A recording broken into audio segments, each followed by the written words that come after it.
De volta com o Educador Entrevista, converso agora com a secretária Bruna. Bruna, gratidão pela participação aqui conosco, boa tarde. Boa tarde, Luciano. Boa tarde a todos que acompanham a TV Educadora. É sempre um prazer estar aqui com vocês, falando um pouquinho mais sobre a saúde pública. Falar um pouquinho, né, do Dia Mundial do AVC, né? É uma questão que preocupa e preocupa cada vez mais, né, Bruna? E muitas vezes a gente ouve, né, a questão, mas estão tendo mais casos e etc.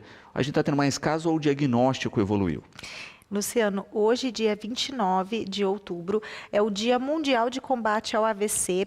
Nós temos realmente o AVC como uma das doenças que mais mata no mundo e é a primeira causa de incapacidades, porque é uma doença que, infelizmente, causa diversas sequelas nos pacientes.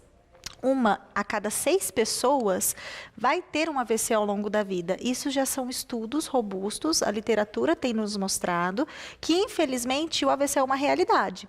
No mundo, a cada 90 segundos, a gente tem um caso de AVC em alguma pessoa pelo mundo. Então, é uma doença que assusta muito quando a gente pensa na epidemiologia, no número de casos que tem acontecido. Temos nos preparado quanto ao diagnóstico, com vários fluxos de cuidados, inclusive aqui na nossa cidade, com apoio da telemedicina, inclusive. Nós temos lá na região de Ribeirão Preto, Luciano, de 26 municípios, apenas 5 municípios que possuem tomógrafo, então aparelho de tomografia, que é muito importante para o diagnóstico diferencial da doença, apenas 5 municípios possuem pelo SUS 24 horas. Então, vejam bem, por ser uma doença que tem acometido várias pessoas, ainda temos muito o que melhorar na linha de cuidados, não só no município, mas em toda a região, porque afinal é uma realidade e que a gente precisa estar preparado para esse aumento do número de casos aos próximos anos. E os casos estão ligados aí a hábitos, não é? E aí a gente vê isso. Tem que se pensar de forma preventiva, não é? É lógico que evoluiu a questão de tratamento, de ação, etc., mas ainda assim não se teria tantos casos se as pessoas pensassem um pouquinho nos hábitos. Exatamente, nós falamos, tem inclusive alguns estudos que já mostram que 80% do risco global do desenvolvimento do AVC está relacionado a alguns fatores, entre eles a hipertensão, então a pressão alta descontrolada ao longo da vida, a obesidade, principalmente aquela obesidade, aquele acúmulo de gordura abdominal, o sedentarismo, ou seja, aquelas pacientes, aquelas pessoas que não praticam nenhum tipo de atividade física, tanto que as campanhas de conscientização sempre levam esse discurso da importância da movimentação, porque uma atividade física regular é pelo menos 30 minutos por dia, não é mais aquela caminhadinha uma vez por semana, não, é 30 minutos por dia, para ter uma atividade física regular. Fora isso, a própria alimentação também, porque nós sabemos que muitos hábitos alimentares têm mudado e colaboram para o desenvolvimento dessa doença. Então, são fatores modificáveis. A gente não consegue modificar a nossa idade, sabendo que o AVC acomete jovens, mas em sua maioria idosos. Então, a idade é algo que a gente não consegue modificar. Infelizmente, todos nós envelhecemos. Mas nós podemos envelhecer com saúde, conscientes do que nós podemos fazer para evitar essa doença. Quando se fala, né, na evolução, também é bacana a gente falar dos tipos de AVC, né? E isso faz toda a diferença na ação de tratamento. E muitas vezes, olha, a gente tem uma parceria com a Santa Casa, que tem uma ação específica que trata um tipo, não é? Então a gente tem que lembrar isso, porque muitas vezes acontece e as pessoas falam assim, olha, mas não existe o tratamento, por que não foi implementado? Isso. Luciano, nós temos 2 subtipos de AVC, geralmente na clínica que nós nos deparamos. O AVC isquêmico, que é aquele AVC que o coágulo, ele obstrui o fluxo sanguíneo, ou seja, o sangue ele não chega lá no cérebro e uma área do cérebro acaba morrendo.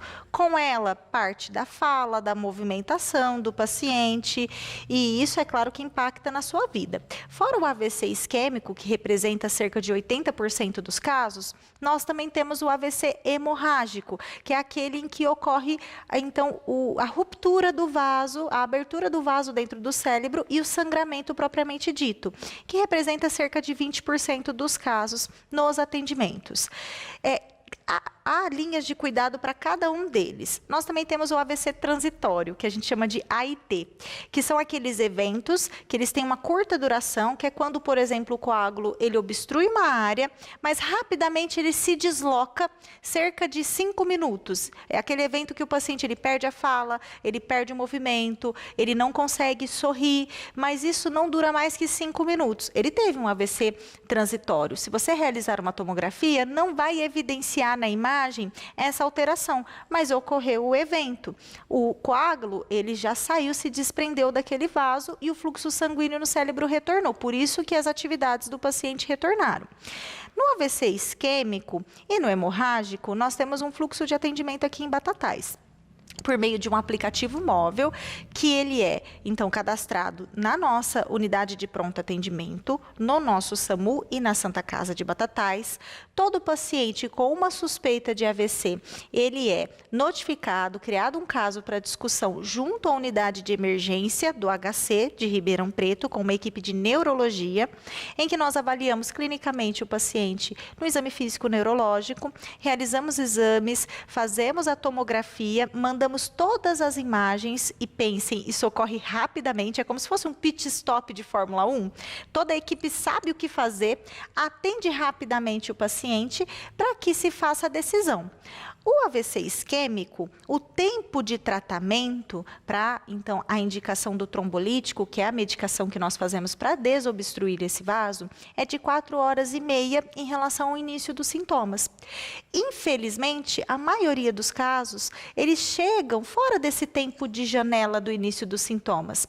Às vezes, o AVC ele não é reconhecido. A pessoa ela inicia um AVC, ela perde a fala, ela perde o movimento, ela está com uma dor de cabeça muito intensa e como não é uma situação de urgência que muitos olham e já identificam que precisa ser levado ao serviço de saúde, tem alguns pacientes que vão deitar e dormir para ver se melhora, toma uma medicaçãozinha, passa essas 4 horas e meia, só no outro dia às vezes procuram um serviço de saúde e aí já não é mais indicada a terapia, então, de reperfusão com trombolítico. O AVC hemorrágico, ele já não é recomendado esse medicamento. Nós fazemos, então, a trombectomia, já é uma avaliação, uma neurocirurgia para descompressão, e isso é realizado em Ribeirão Preto, mas também nós temos um fluxo de cuidado. O importante é o quê? A identificação, o acionamento rápido do serviço de urgência, para que a equipe sincronicamente e sistematicamente encaminhe o paciente para o lugar certo, no tempo correto, para o tratamento recomendado.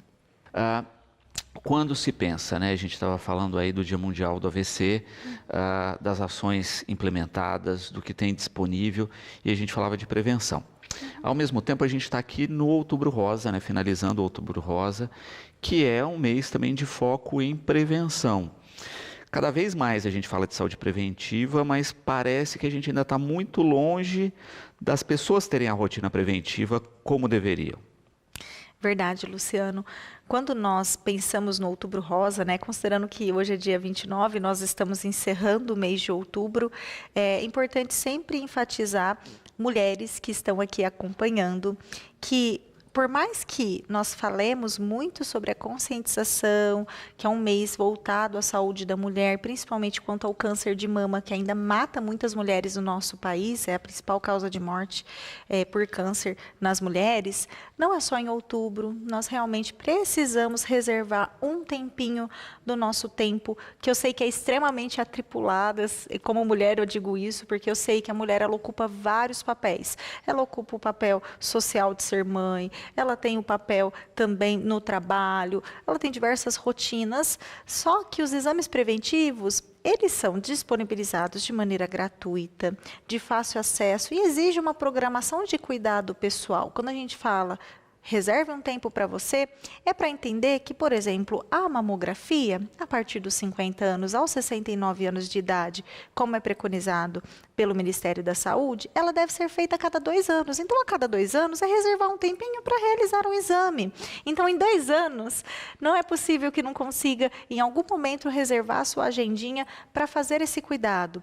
Além disso, a gente tem o citopatológico, que é o Papa Nicolau, que ele é realizado nas mulheres a partir partir dos 25 anos de idade, aquelas mulheres que iniciaram, então, a vida sexual, até os 64 anos de idade, a cada 3 anos, após 2 resultados anuais consecutivos negativos. Então, comecei a realizar com 25 anos, resultado deu negativo. Com 26 anos, realizo novamente, mais um resultado negativo. Meu intervalo para a realização do novo exame de Papa Nicolau vai ser daqui 3 anos. Mas percebam, são tempinhos que são reservados para que a gente consiga fazer um diagnóstico rápido da doença, para que a gente consiga detectá-la e obter maior sucesso de tratamento, porque a gente sabe que o tempo ele é essencial para que a gente consiga salvar muitas vidas, no caso do câncer de mama e câncer de colo de útero, que infelizmente ainda mata muitas mulheres, como eu disse, no nosso país.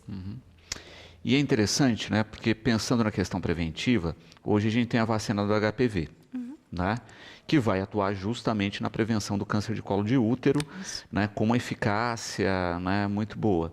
E tem uma resistência ainda gigantesca de levar as meninas e agora os meninos também para vacinar contra HPV e não dá para entender isso.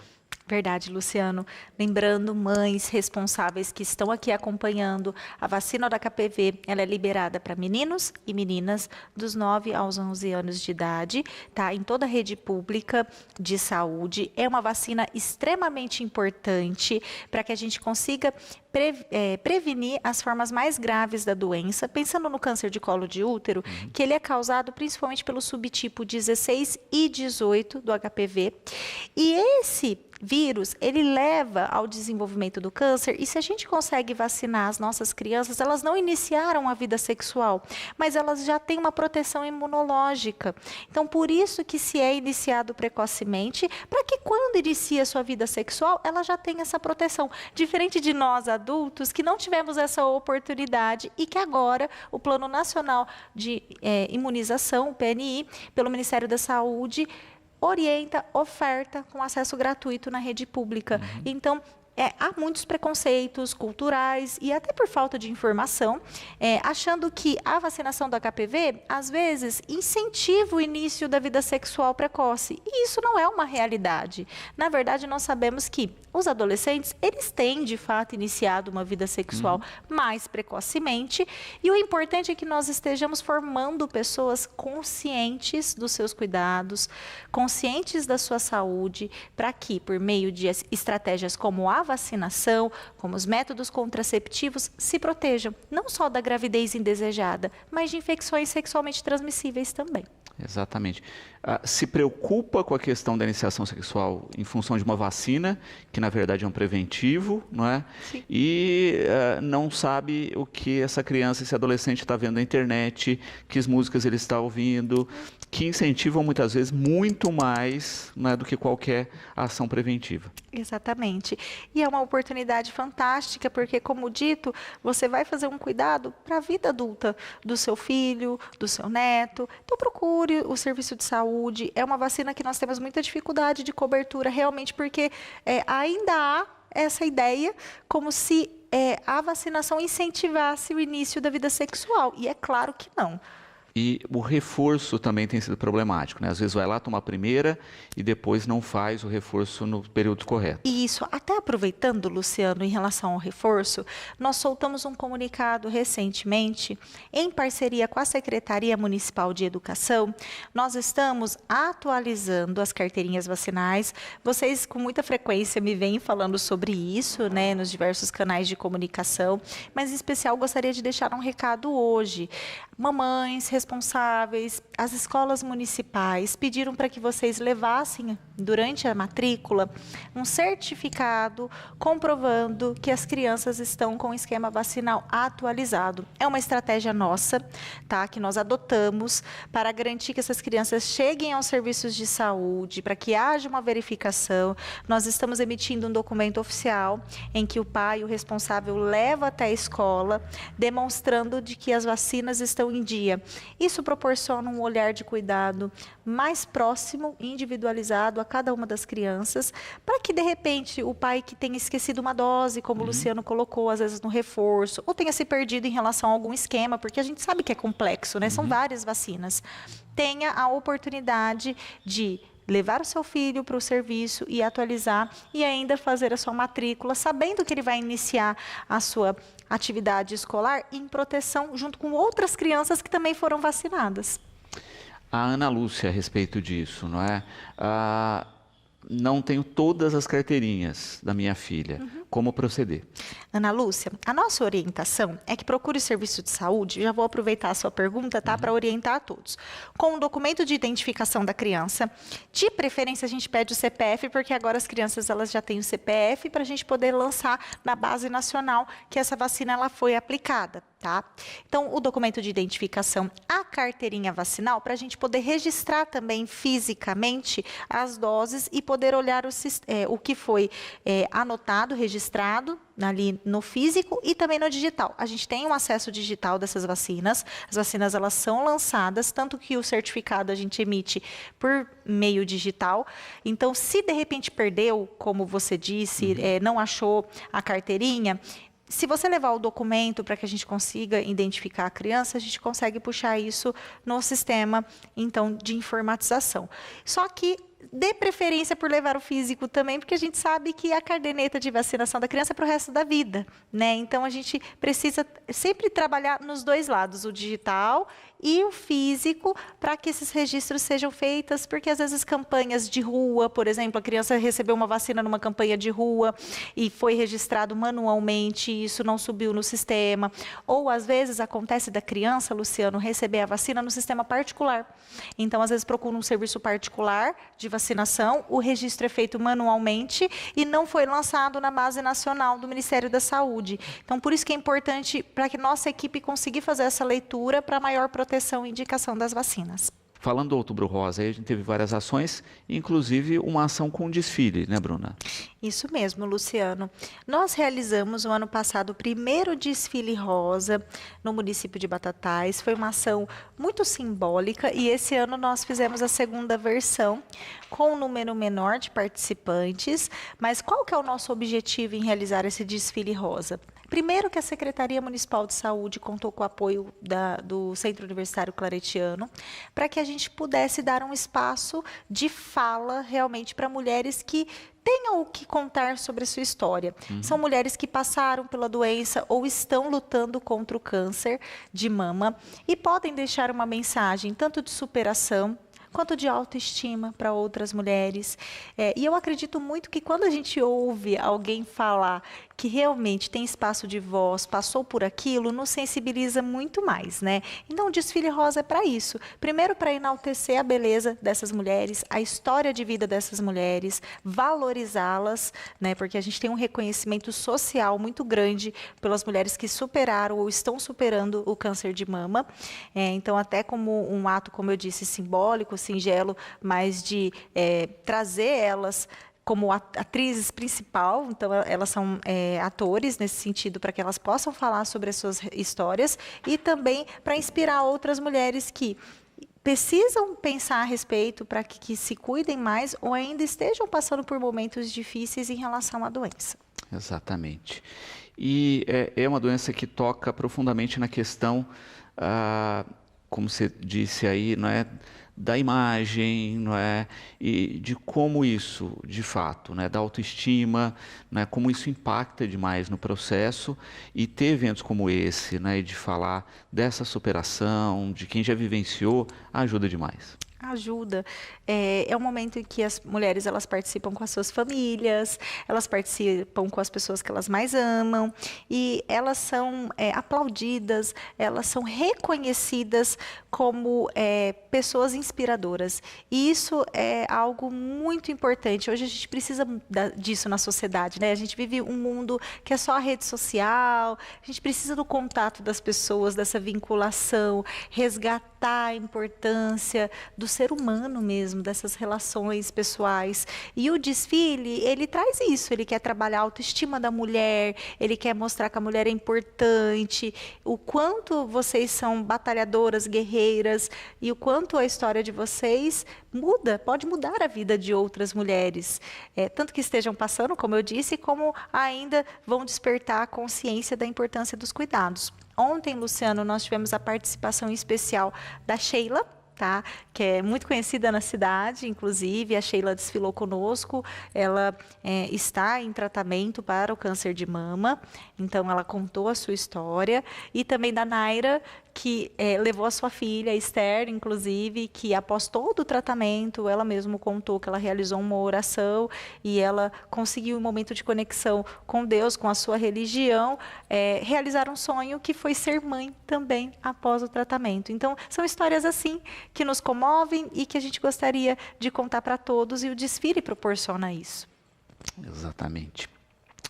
Também é importante, né, quando a gente fala das ações do Outubro Rosa, que, olha, é um período de mais intensidade de exames, etc., mas os exames ocorrem o ano todo, né? Sim. Não consegui agendar nesse período, tenho que manter a minha rotina de exames. Exatamente, Luciano.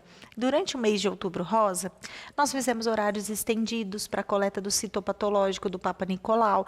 Todas as unidades de saúde fizeram horários até às 8 horas em dias estratégicos, avisando a população da região em relação a isso, porque tem mulheres que trabalham, não conseguiam durante o dia irem lá coletar o seu exame preventivo. Apesar que nós estamos sempre preconizando na consulta de ginecologia já fazer a abordagem do último exame para a programação. Mas nós também abrimos essa agenda extra com as nossas enfermeiras para que nós pudéssemos proporcionar acesso às mulheres. Mamografia, pedido livre, nós não estamos com fila de espera. Somente até o dia 24, que foi meu último levantamento, no mês de outubro, Luciano, nós fizemos 285 mamografias. Por quê? Porque a gente percebe que no mês de outubro, como a gente fala muito sobre a doença, o número aumenta de procura, né? Mesmo que a gente não tenha uma fila de espera, aquelas mulheres que ainda não tinham procurado o serviço de saúde para a solicitação do exame, elas procuram, e isso é muito bom, porque mostra que a nossa comunicação está sendo efetiva, que a conscientização está ocorrendo, mas não é porque acaba o outubro que nós vamos deixar de oferecer o acesso a esses exames. Então, podem continuar procurando os serviços de saúde, mamografia, nós realizamos pelo Sistema Único de Saúde, ultrassonografia das mamas, exames então de ultrassonografia transvaginal e o Papa Nicolau. Tudo isso para melhor dar acesso e garantir os direitos, né, voltados à saúde da mulher, que não vai só no campo reprodutivo, né? A gente tem que pensar na mulher para além disso. Importante também destacar, não é? E que a Vanessa coloca aqui também, que é pontual, que existem aquelas mulheres que são rigorosamente, não é, atendas a datas, a fazer, a retornos, etc. E tem aquelas que não, e justamente são essas que muitas vezes o sistema tem que praticamente buscar laço. Muito obrigada, Vanessa, pela sua participação. É bem isso mesmo. Nós estamos fazendo, por meio do nosso sistema informatizado, algumas estratégias tecnológicas para mostrar para a gente por bairro quais mulheres estão na faixa etária e que ainda não realizaram o citopatológico, por exemplo, nos últimos 3 anos, para emitir um alerta para a nossa equipe, para a gente poder fazer essa busca. Então, conversar com a mulher, fazer um contato, realmente... A gente sabe que a rotina é muito desgastante por vezes. Se a gente parar para pensar, nossa, qual foi a última vez que eu fui lá no ginecologista e realizei esse exame? Eu aposto que muitas mulheres que estão aqui acompanhando agora devem estar fazendo essa pergunta, essa reflexão, né? A gente precisa tomar um pouquinho do tempo, então pensar, programar. Eu não estou com nenhuma urgência, eu posso ir lá procurar fazer a avaliação, procurar um enfermeiro da unidade que também pode coletar o exame. O importante é que não deixem de, pelo menos uma vez ao ano, passar por uma avaliação, tá? Como ginecologista, uma vez ao ano. E os exames a gente segue esse intervalo de acordo com a orientação da equipe. Mas nós também estamos fazendo busca ativa, viu? Nós estamos lembrando essas mulheres que muitas vezes esquecem. Muito bom. Falando aí da questão específica da busca ativa, né, é o que a Bianca coloca, né? Da questão hoje de ter informação, mas muita gente ainda não seguir. Como é que funciona essa questão de buscar as pessoas que estão com exames atrasados ou problemáticas? Olha, nós sempre fazemos o acesso espontâneo, né? Então, como eu disse, nas campanhas com estratégias de agendas extras até pós-horário, e também as unidades elas estão fazendo essa convocaçãozinha com base no uso da tecnologia. Por isso que é importante os cadastros atualizados. A gente tem uma dificuldade muito grande com o número de telefone atualizado na rede pública de saúde. Às vezes o cadastro está com um número de telefone que a pessoa mudou. Tem muitas pessoas que trocam frequentemente de número de telefone. E aí, quando a gente tenta o contato, a gente não consegue. Aí a gente aciona o agente comunitário de saúde para fazer visita. Aí, às vezes, acontece o quê? Que a pessoa mudou de casa também. Às vezes, a gente identifica essa mudança de território. Aí, bloqueia o cadastro até a gente identificar qual o serviço de saúde que essa pessoa vai procurar porque mudou de endereço para pedir para atualizar o cadastro. Então, percebam, é o tempo inteiro diversos trabalhos ocorrendo, mas hoje, o mais de destaque que eu posso dizer, por meio do uso da tecnologia, é essa identificação. Hoje eu consigo saber por território quem são essas mulheres, quanto tempo elas não fazem o citopatológico, para que a gente faça, então, um acionamento por meio das nossas equipes. É algo que a gente tem melhorado, aperfeiçoado no nosso processo de trabalho pela Secretaria de Saúde, por meio da informatização de todo o sistema. Pedro, né, colocando aí a respeito do AVC e falando de uma questão que também é problemática, que são as sequelas, né, e da importância também, né, de tratamento, de acompanhamento nessa recuperação. Exatamente, Pedro. Hoje nós temos um fluxo, porque por muitos anos, como nós tínhamos dificuldade de acesso ao tratamento, e isso eu falo a nível nacional, tá? No Brasil, hoje, só 2% dos casos de AVC recebem tratamento com trombolítico. É muito pouco. Aqui em Batatais, de acordo com os dados que eu realizei o levantamento no último ano, nós conseguimos trombolizar 40% dos casos de AVC isquêmico que tinham critérios para a trombólise. Por quê? Porque muitas vezes o usuário chega fora do tempo, como eu disse, e aí ele não tem mais o risco em relação ao tratamento é maior que o benefício, e aí nós entramos num cenário muito delicado em relação às sequelas, porque a gente não consegue reverter.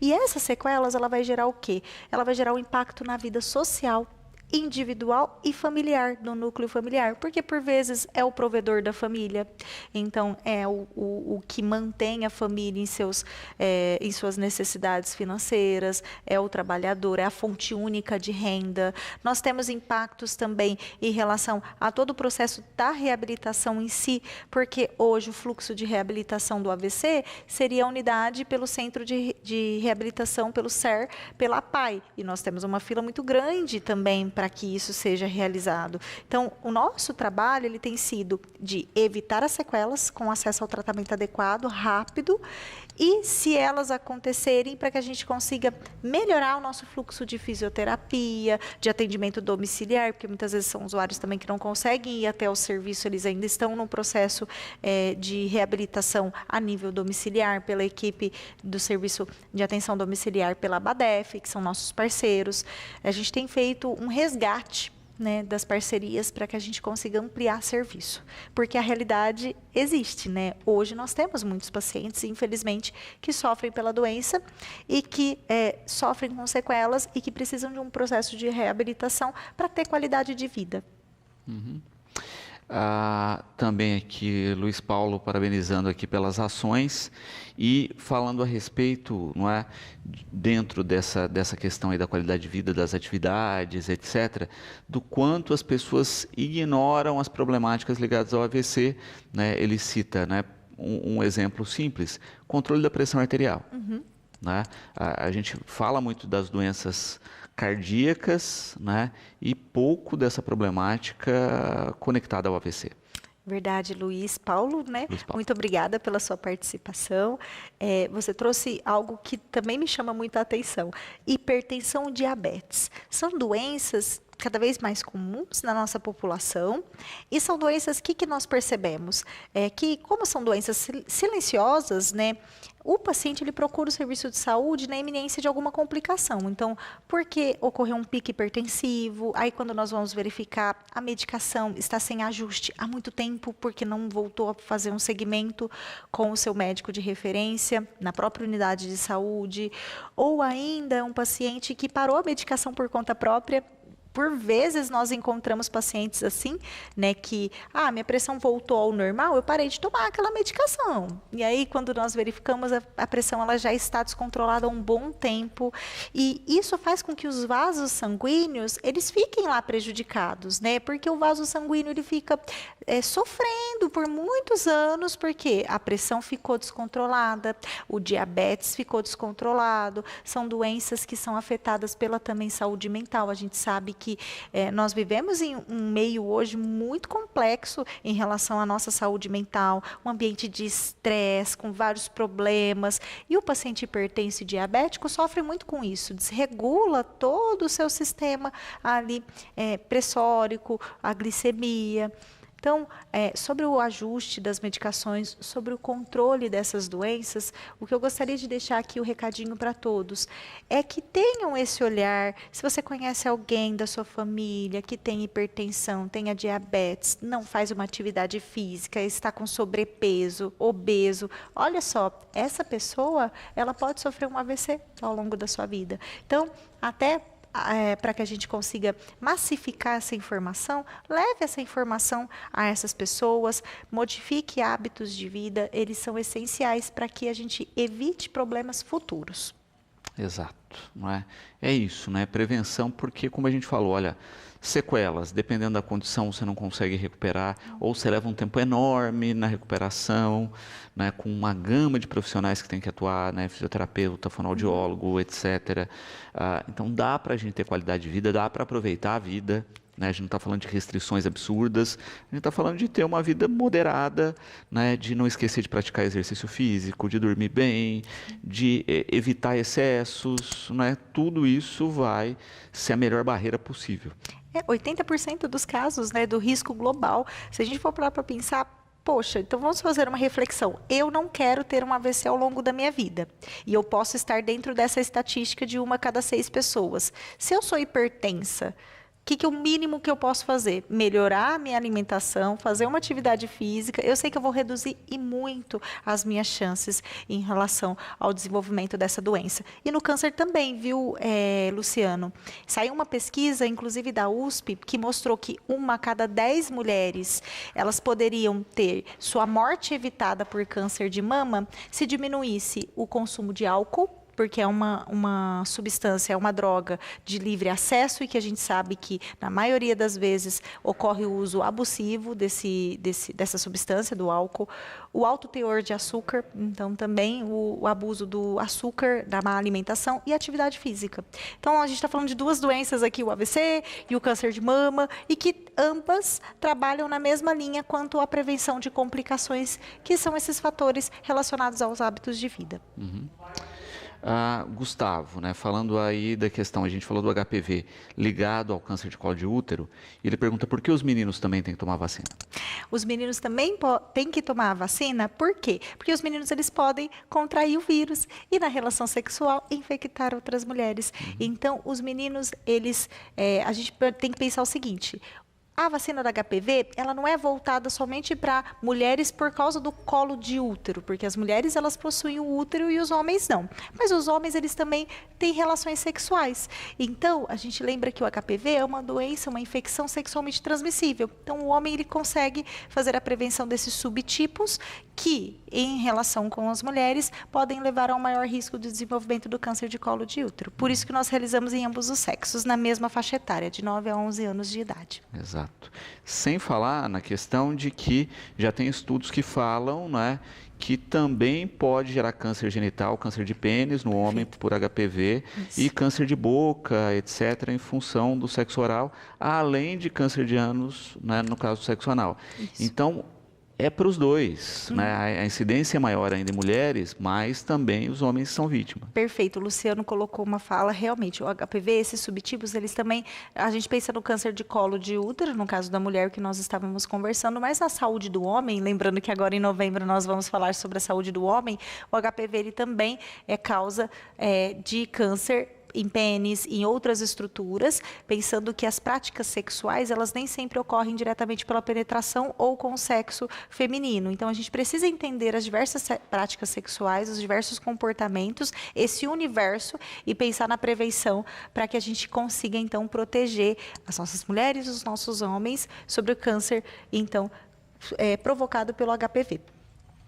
Puxar uns temas aqui mais gerais ligados à saúde que as pessoas mandaram. A Regina parabenizando pela atuação e pelas ações. E falando a respeito, Ana Bruna, dos mutirões, não é? Se existe algum mutirão da saúde já programado. Olá, Regina, muito obrigada, viu, pela sua participação. Existe sim, vou dar em primeira mão aqui um comunicado. Nós vamos iniciar um mutirão de ginecologia aqui no nosso município. Já fazem alguns anos, mais precisamente desde 2018, que nós não fazemos algumas cirurgias ginecológicas que são possíveis de serem realizadas aqui em Batatais. Nós temos estrutura, temos equipe. Primeiro, nós estruturamos o nosso plantão presencial de obstetrícia, pensando no acesso, então, ao parto humanizado, a melhorar, então, a garantia da saúde da mulher. Primeiro nas urgências, como eu disse, e agora estamos retomando alguns fluxos eletivos. Já fizemos uma conversa com a equipe, já estamos finalizando nossos contratos com a Santa Casa, para que a gente inicie a triagem dos casos e as cirurgias, então, para o próximo ano. Nós temos mulheres que estão sendo encaminhadas para Ribeirão Preto, que poderão realizar essas cirurgias aqui. Então, sangramentos uterinos, histerectomia, tem várias cirurgias que vão ser elencadas aqui, com o apoio da doutora Débora Guinesini, que vocês conhecem, inclusive agora parabenizo ela, porque foi eleita como vereadora, uma grande parceira, que trabalha muito com a Secretaria de Saúde, por ser membro da nossa secretaria também como profissional. Então, ela vai nos ajudar com essa retomada das cirurgias. Ela estará à frente, junto ao Dr. Eric, que farão as avaliações das nossas pacientes, para que a gente faça as programações cirúrgicas em mutirão também. Catarata, recentemente nós zeramos a fila de espera, aquela fila de espera enorme que nós tínhamos, então, também desde 2018, nós conseguimos zerar. Hoje o fluxo ele está sendo contínuo, o paciente ele vai ser já programado mais rapidamente do que se esperava por anos para a realização dessas cirurgias, com exceção de 30 casos que ficaram unicamente com fluxo em Ribeirão Preto, porque são casos mais complexos, que necessitam da avaliação em serviço terceirizado, HC, que nós não conseguimos fazer aqui. Mas cataratas simples nós fazemos, inclusive zeramos a fila. Ombro também. Nós já estamos atualizando os casos nos mutirões para atendimento imediato das fichas que entram agora no fluxo.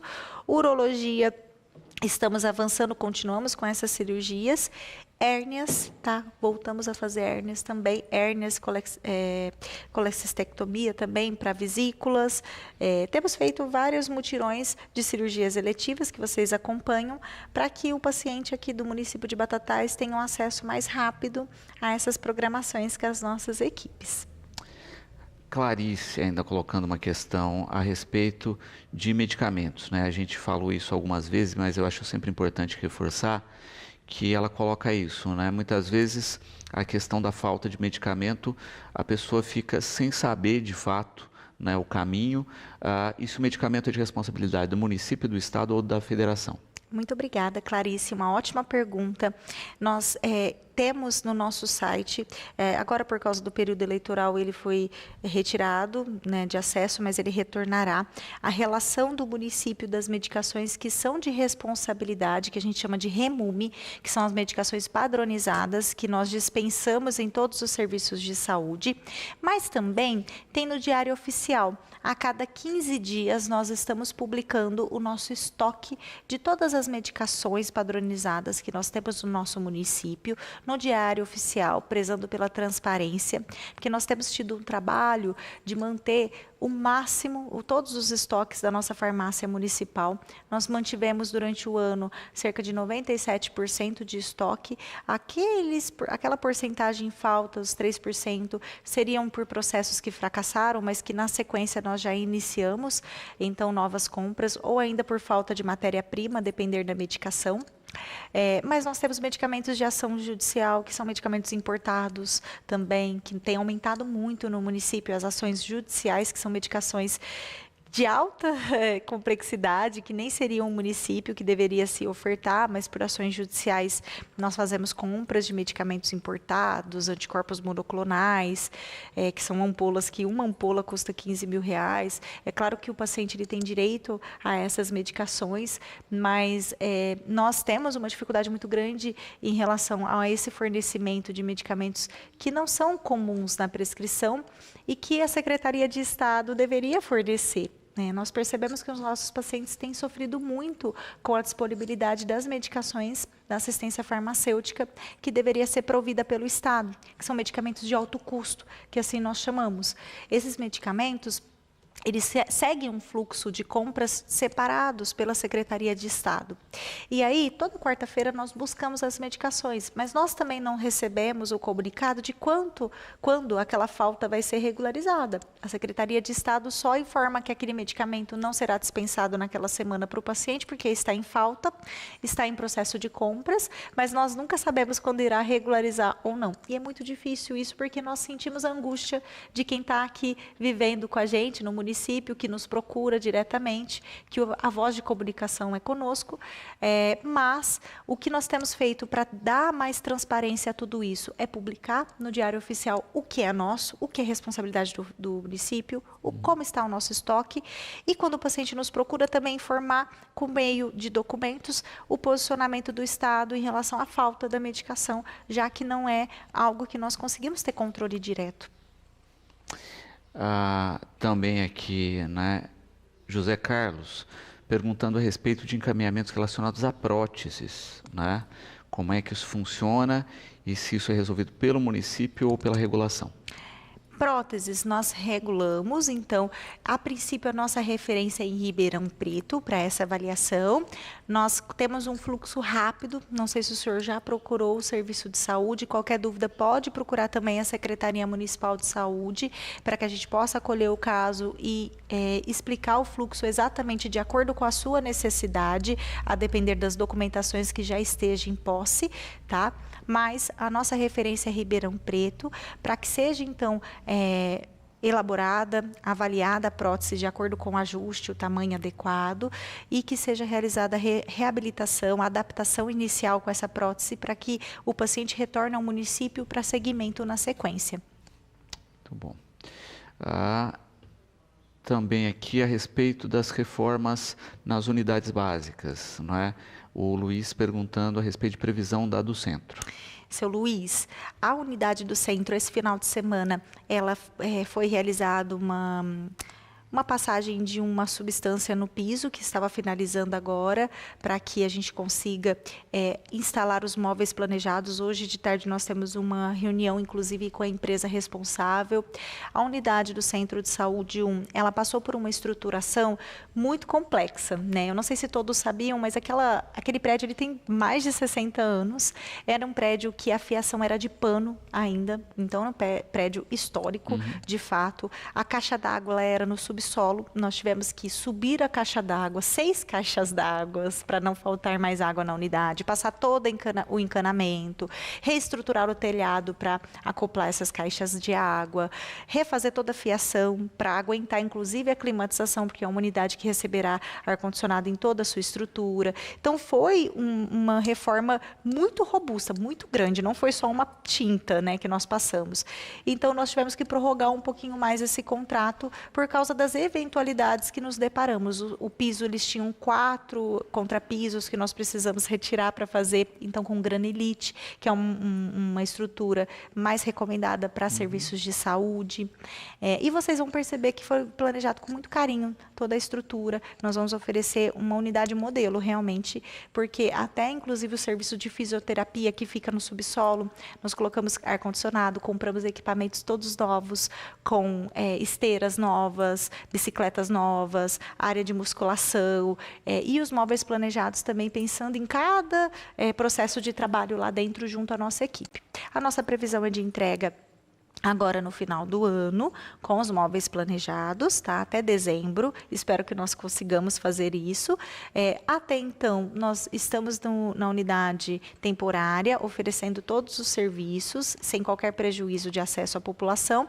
Entregando o Centro de Saúde 1, nós vamos iniciar o UBS da Vila Lídia e também da Altina Arantes, simultaneamente, para que a gente consiga seguir com as estruturações que são necessárias, que são 2 unidades que também carecem de reformas muito importantes para que a gente consiga melhorar, principalmente climatização, a ambiência também, né, para ficar mais agradável aos nossos pacientes e acessibilidade. Bruna, gratidão pela participação, fica sempre aqui o convite, né? Em seu nome é parabenizar toda a equipe aí pelas ações e esperar que cada vez mais a gente tenha na pauta e na rotina das pessoas a saúde preventiva. Muito obrigada, Luciano, a TV Educadora pelo espaço, a todos os participantes que interagiram aqui conosco, aqueles que acompanharam, que a gente possa, por meio desse momento de troca, que cada um de vocês possam levar para outras pessoas essas informações em relação ao AVC, ao câncer de mama, ao câncer de colo de útero, tudo aqui que foi dito, para que a gente consiga promover realmente saúde. Hoje as pessoas, infelizmente, procuram serviços de saúde já muito doentes, né, já com doenças instaladas, e a gente tem tentado resgatar a política pública de saúde, da prevenção, da promoção, desde ações educativas até realmente de conscientização. Então, eu conto com cada um de vocês para que a gente consiga multiplicar esses conhecimentos e agradecer a todos, gratidão pelo acolhimento de sempre e pela participação. Obrigada.